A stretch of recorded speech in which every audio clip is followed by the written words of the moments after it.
Call the meeting to order. Is there a motion to approve the minutes of the October meeting? I so move. Is there a second? Second. All those in favor say aye. Aye. Aye. Motion carries. Consent agenda is request for piggyback contracts at AVI, Vronsky. Do I have a motion to approve? So move. Is there a second? Second. Any discussion? All those in favor say aye. Aye. Motion. Steve has discussion. No, I didn't really understand what that item was. Vronsky, Bill, is he here? We can move on. That's fine.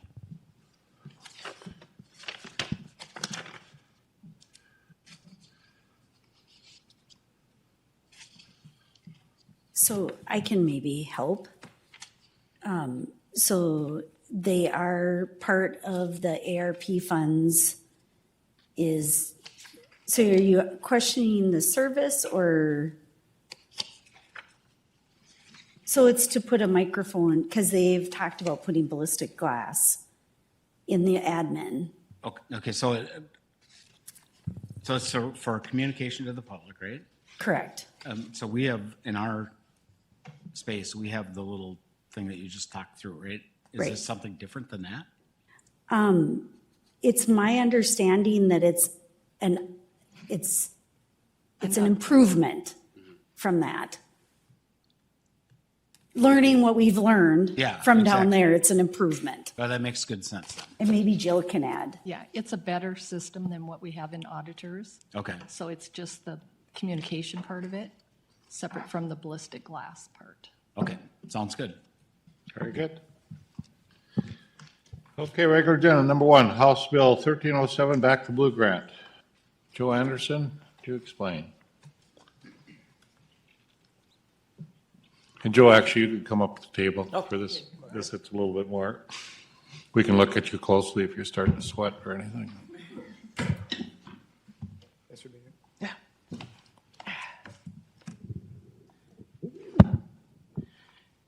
All right, well, thanks for having me this morning. On behalf of Chief Zabolski and Assistant Chief Stefanowitz, as indicated, House Bill 1307, the legislative session, the legislation earmarked $3.5 million for law enforcement and correctional agencies across the state. That was to be used for a number of different areas, specifically recruiting, retention, and hiring. When the monies were divvied out a short while ago, the city of Fargo Police Department was allocated $264,000 to be spent at the discretion of the chief. And it's been decided that that money will be allocated for retention purposes in terms of bonuses to be paid out. And we have identified a method to disperse those funds based off of the City of Fargo vacation accrual. That information has been provided by Assistant Chief Stefanowitz. So right now, those numbers are based off 175 sworn. We will not be hiring any additional persons until January of 2024, when our next academy will start. So there is a chance that we will actually lose personnel, and that 175 might be less than what it is. And if that is the case, those funds will be reallocated for per the bill, either for retention or training or recruiting purposes. So our recommended motion is to bear with me for a second, is to accept the Back the Blue as a result of North Dakota legislative passing House Bill 1307 in the amount of $264,000 awarded to the Fargo Police Department, and make those appropriate budget adjustments for 2024. Joe, is there a sense of how you want to distribute it? So for instance, at one time for the employees of the City of Fargo, we give $1,000 to everybody. How does the police force assess how they want to distribute this money? I believe the intent is sometime, one, to allow City of Fargo Finance to set up the appropriate coding. Sometime in January of 2024, we would, based off of our recommended dispersal chart, we would do a lump sum. I believe that's the intent, a lump sum dispersal to those who qualified for it. Any questions, any discussion? Do I have a motion? Also move. Is there a second? Second. Any discussion?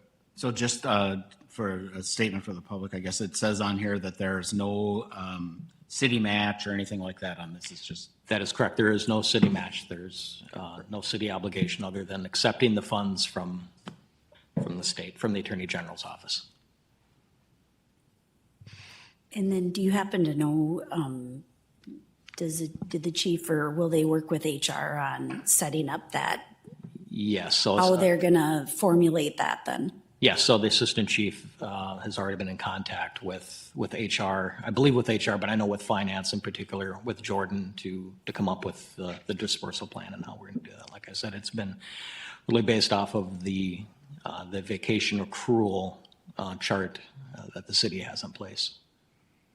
So I'd assume with this motion, Joe, we work with HR, finance to distribute this appropriately. Correct. Okay. Any other comments, Dave, anything? All those in favor say aye. Aye. Opposed? Motion carries. LEM WHA grant. Yeah, so as a continuation over our emphasis in building officer wellness, the department applied for and received from the Office of Community-Oriented Policing $188,539 for the purpose of employing one civilian wellness mental health coordinator on a contractual basis from October 1st, 2023 through 9/30/2025. There is no city match to the $188,539. That amount is to pay for the salary and benefits of the position over that 2-year period. Like I said, the grant does not require any financial obligation from the city of Fargo, nor does the city will not be required to continue the position once the grant has expired. So the city at that time can elect to cease the program. However, by creating that civilian wellness coordinator position, it's going to allow us to really do a deeper dive into officer wellness. That is one of a new emphasis within the last few years across the country for law enforcement, and then also takes it out of the hands of law enforcement officers that will be better used on the street versus someone who's that's what they're educated and trained in is doing mental health awareness. So we feel that that's an opportunity to grow our mental health and wellness program. Any questions? Do I have a motion? I will move to approve. Is there a second? second. All those in favor say aye. Aye. Motion carries. PSU grant. Yeah, so historically, throughout the years, this Fargo Police Department and City of Fargo, we have applied for officers through the Office of Community-Oriented Policing, COPS Grant Office. This year, Chief Zabolski applied for 6 with the emphasis of traffic safety. We were awarded $750,000 for the purpose of employing 6 officers to advance the practice of community policing and public safety partnerships through building trust and legitimacy. This does require the city to match a certain amount of funds. The city is obligated to pay $954,804 or 56.01% over that identified 3-year period for a combined project cost of $1.7 million and some change. And Susan, this was in the budget? It is in the budget. We anticipated, we're optimistic that we would receive this, so we did budget the match. If you look on the second page of that, it's a little confusing, but the way we had to show both the revenue coming in and the expense, and then the removed part is what was actually budgeted. So I think our budget was a little short. We budgeted $176,000, and the actual share will be at $194,000. So we'll need a bit of a budget adjustment for that. Any questions, Joe? Do you have a motion? I will move to approve. Is there a second? Second, can I add something? We have to invite Deputy Chief Anderson back more often because he seems to bring a lot of money. So I just, Anytime. All those in favor say aye. Aye. Motion carries. Thanks, Joe. No, Appreciate thank you the very help. much. Deferral request for Sanford North. Durgan to explain, and Dan, I guess.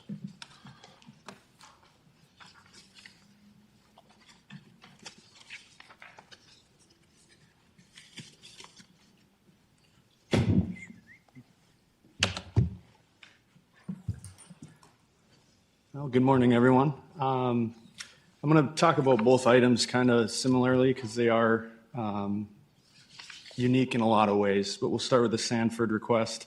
It is a 10-year non-interest bearing request, and this is due to the fact that this land, when annexed in, was due for our benefit for the Southwest Pond drain area. So they were actually annexed in to help get our infrastructure down to this area, 45th Street South, 64th Avenue South. And for their two particular parcels, as you see on the map, they're both located in that southwest portion of the intersection at 45th Street and 64th Avenue. So there is, nothing planned at this time or going on with either one of these parcels. And because of that annexation kind of being brought to them and not them requesting it for development, they're asking for a 10-year non-interest bearing deferral. And this is within policy? Correct. Okay. Yep. And it would be our recommendation to approve it, but we'll support the facts and findings of the committee. Any questions? Can I have a motion? Move to approve. Is there a second? I'll second it. I have a question though. So you talk about this is something we haven't done in the past, and are they eventually going to develop it, or what? Do they have a plan?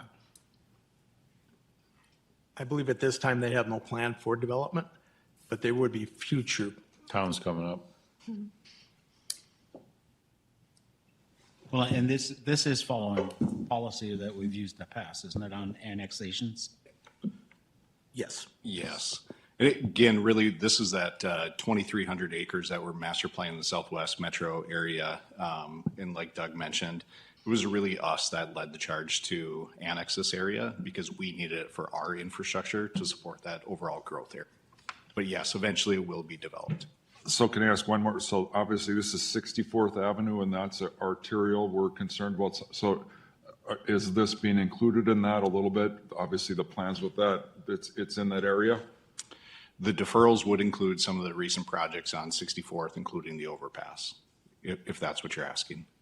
And so I guess that's my main thing. They know, obviously it's going to be an arterial and so, but obviously they own the land probably for that reason that they, down the road, they'll put something there.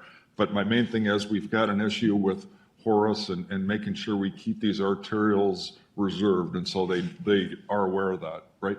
Yes. Okay. That's awesome. Thank you. Any other discussion? All those in favor say aye. Aye. Those opposed? Motion carries. Now you got deferral request for A&T Land Company. And this one, again, is very similar to Sanford. They do have a couple parcels that are actually located in the northeast corner of that intersection these are smaller parcels. They'll have smaller special assessments on them. As you can see on the map, they're going to be part of our drain system, stormwater system there. There is some swapping of land between the public schools and things like that. But at this time, those two parcels are sitting to the northeast section, and then they also have two parcels to the southwest portion of that intersection next to Sanford. And as noted in the information with the memo, one of those at some point will become our parcel sometime soon, I think. But at this time, it's still Sanford. So they requested both parcels, or A&T, so they requested that at both time, or at this time. Same issue, Tom? Yes. Can I have a motion? I'll make that motion. Is there a second? I'll second. Further discussion? All those in favor say aye. Aye. Carried. Purchasing policy, Tanner to explain. Hi, I'm going to start. Or Susan to explain. I'm just going to do the introduction. So can you advance to the next slide, please? So Jill and Tanner will be doing most of this, but I wanted to start out on the first page just to give you a little overview on this and also to express my appreciation on how hard Tanner and Jill have worked on this. So this is kind of the chronology of how we got to where we are. So Tanner was hired last fall and Jill was brought up from the auditor's office early January.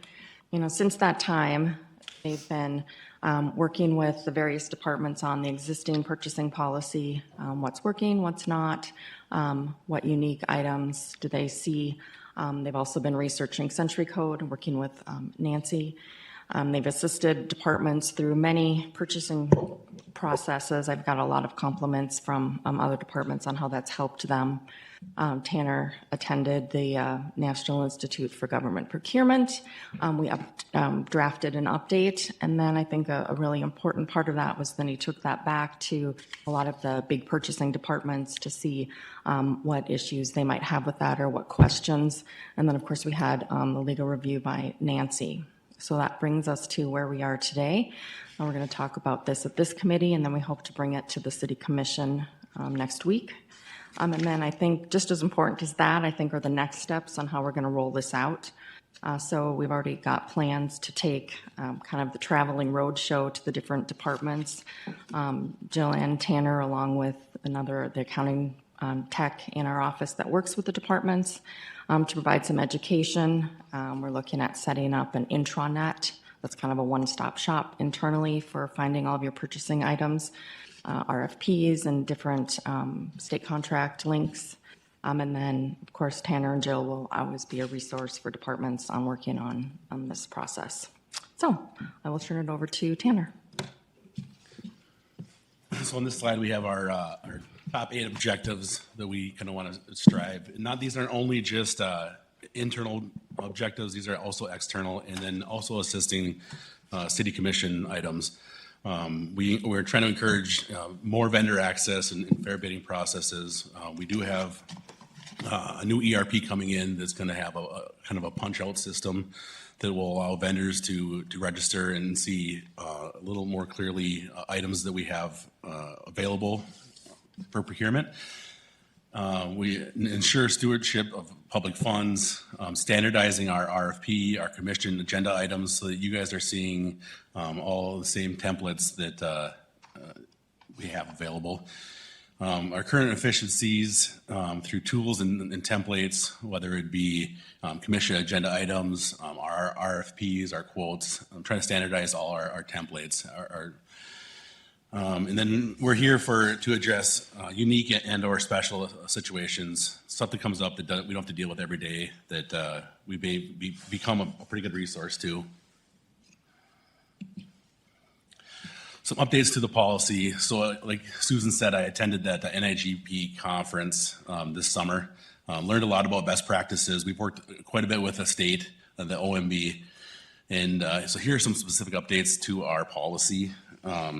Clarifications of the procurement process. We've added the procedures section to really define what people should be doing.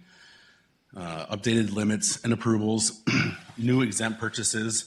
This is with proprietary items that we have in our system already for maintenance items and compatibility with city-owned infrastructure. Rules for specialized purchases, updated forms and templates. We did provide links to our state procurements and or cooperative purchasing sites to piggyback off of. And then, like Susan also said, become a resource for RFP and invitation to bids preparation. And then the last one I sent, I handed out an additional sheet before this meeting started. We met with Nancy on Friday, and we're trying to work out the contract section of when and who signs the contracts between 10 and 100,000.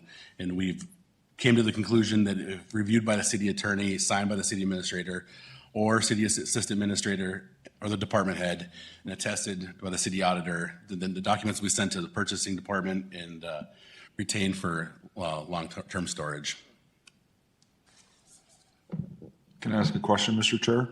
Sure. So can I ask, so what happens now with some of those smaller contracts? Who signs them and what's the? So right now, we collect that contract and we try to get it through city commission at the very next commission meeting before we set the projects. But some of these projects get pushed back if they had just missed a commission meeting.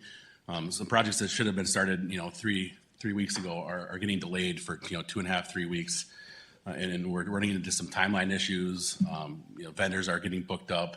So it's kind of slowed the process down for the process, or for the threshold from 10 to 200,000. In the next slide, I'll show you our thresholds. It will kind of make a little more sense, but everything over 100,000 will still go to city commission for contract approval and recommendation. So here's the updated purchasing limits. As you can see, the 0 to 10,000 has not changed. It's still single discretion to obtain the greatest value approved by the division head. Level 2 purchasing, we've increased from the old limits to this 10,000 to 100,000. This is a recommendation of best practices and for towns similar to our size, and kind of following the state of North Dakota OMB. Level 3 over 100,000 would be a formal procurement process similar to what it is now, an RFP, an invitation to bid, a public bid opening. And then level 4 would be construction projects per NDCC 4801 to 02.1. Currently that is 200,000. So, Mr. Chair, if I can jump in, I guess the thing that concerns me the most is, I think a few of us were around when we had issues where one of the department heads had multiple charges that kept below the number $10,000. Do you remember that? And we had a serious legal issue. And the thing that concerns me, it says under $10,000, documentation not required. Well, that's what happened, and that's how we ended up having a serious problem. And so that's how are we going to, that's what concerns me. Does that make sense? And maybe there's a way that we will track that, but literally, I was here when that happened, and I don't want that to repeat. And it looks to me like if you don't have documentation, then something like that could happen again. Could you talk about how that would not happen? Absolutely. These are single items per year, single fiscal year. And we have checks and balances in that we didn't have before. Adding us to this finance department has really streamlined a lot of different procurement processes. We review the budgets, we review limits of what items are coming down, whether it's, situations like that or larger stuff like, multiple departmental projects. But I just want to repeat, if I look at this and take it literally, under $10,000, the only approval is the division head. And I'm not sure I'm comfortable with that. I would like to have either the city administrator or the auditor or someone. I think, Tanner, we really need a clarification and no documentation required. I think Dave's, how would you catch what happened before in which somebody kept spending just under 10 grand, did 100 grand, 200 grand, was not doing it properly. So when you say documentation not required, that seems kind of funky. so that's our documentation for forms, like a quote form, a piggyback form, a sole source form. They don't have to go through something, But but they- Susan, how would you catch if they were doing something? Well, this is the one that we did not change. So this is currently how we're doing this. From $0 to $10,000 within a department, it's only people that are authorized. Not everyone is authorized to purchase on behalf of a department. And so they use their best discretion. I guess we could work through some talking points on how we want to do that. For example, all of our purchases go through our accounts payable techs. And, they're pretty sticklers. They send things back with questions. So, we could, require some sort of narrative on there, use this one. There's a reason why, what's the reason? If it's the same purchase repeatedly, they're going to notice. I'll probably notice. I was here back then, and I think there have been a number of steps that have been taken to try to tighten up that purchasing, and the new vendor onboarding is much more detailed and secure now than it was previously. Like Susan said, the techs that pay these, they really have eyes on them. They're the first ones to see things, and sometimes it's frustrating to get a check cut, but you just got to take a breath and say, okay, they're just doing their job, right? So I think if you saw something where a new vendor and then you saw it repeatedly through it, it would rise to the level that somebody would ask questions. So, Mr. Chair, do you mind if I follow up? So, I mean, from your perspective, Steve, then this is something that would be, something like that, if that would happen, that would be reviewed and would be caught and would be brought up. But I mean, that literally, it happened, and so that's what's the concern. Yeah, and one of the things, I mean, all of that we're referencing happened before we had the purchasing policy that we're updating now. I think that we've taken steps with that first purchasing policy and now refining and honing that purchasing policy even more now. So. And there still is documentation required to get that or that check cut. You need invoices, whether it be a fixed asset addition forms, but there is some documentation required. These are internal documentations we have listed here. Okay, thank you. And then special conditions on the bottom, piggyback, similar to what we do now. We opened up some sites for some state procurement, sole source, emergency, and then the exempt one is one that we kind of talked about, brought up here a little bit ago. And then the bottom two are two specific departments that not necessarily will be making the purchases, but assisting with open contracts or ideas for those specific items.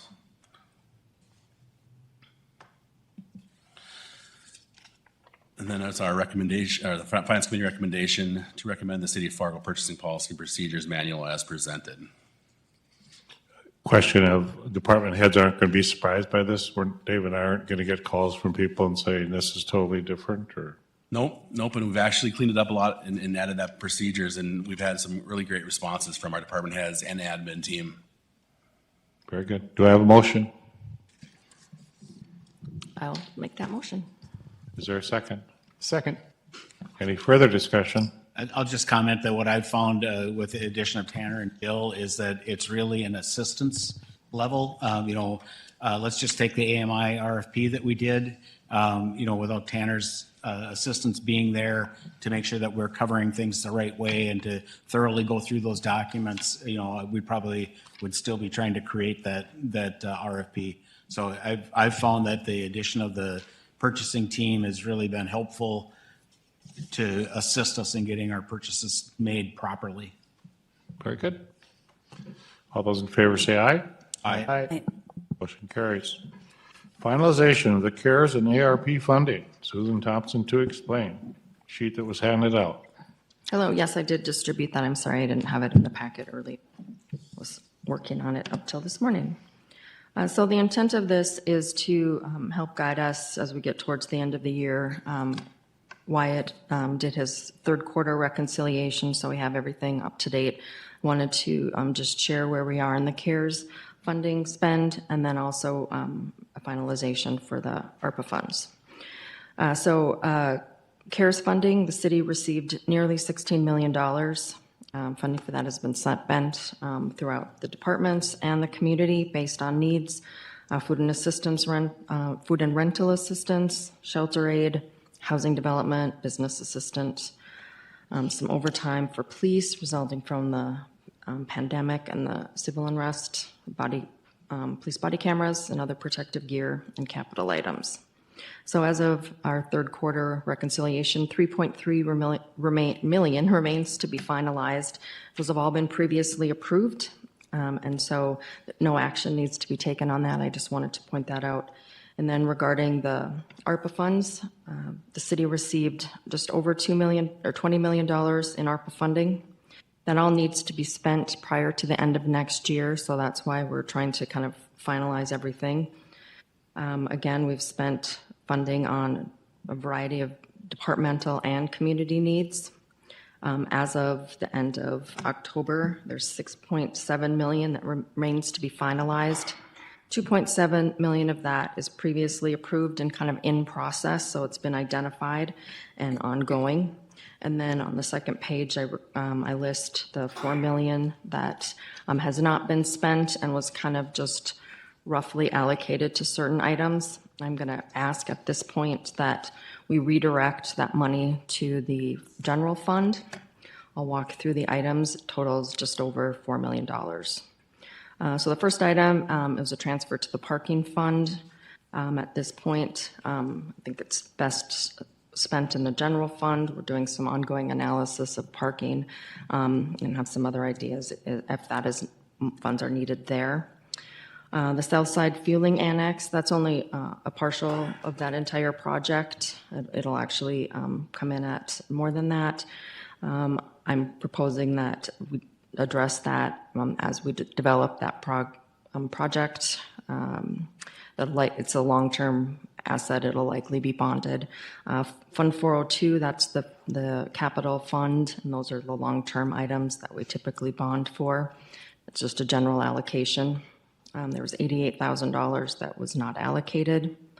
There's IS equipment that they were allocated $1.2 million. There's some still unspent that we're allocating, maybe up to nearly $200,000. And then the arts and culture, currently there's no projects pending. That could be reevaluated if that changes. But at this point, I'm requesting that $4 million be moved from the ARPA fund to the City of Fargo's general fund this year, 2023. Questions? No questions, but just comments, I guess, during the bond call with the rating agencies. They were very concerned about the decrease in fund balance. And this was one of the action items that Susan did propose to them that we would be taking to, hopefully taking to firm up those fund balances. And I think the bond rating agencies are really looking to make sure that we follow through on some of these items. And so I would make the motion that we make the transfers as proposed. If that's done, what will our reserve balance be? Well, we'll add this, but then some of those CARES items will actually, all the CARES money is sitting in the general fund, so as we pay that goes down. So it won't be a full $4 million increase, but it will be between move up 2 and from 3. So 21, yeah, 24. 24. Is there a second? I'll second. Any further discussion? All those in favor say aye. Aye. Those opposed? Motion carries. Is there any other business for this committee? We'll stand adjourned. Thank you.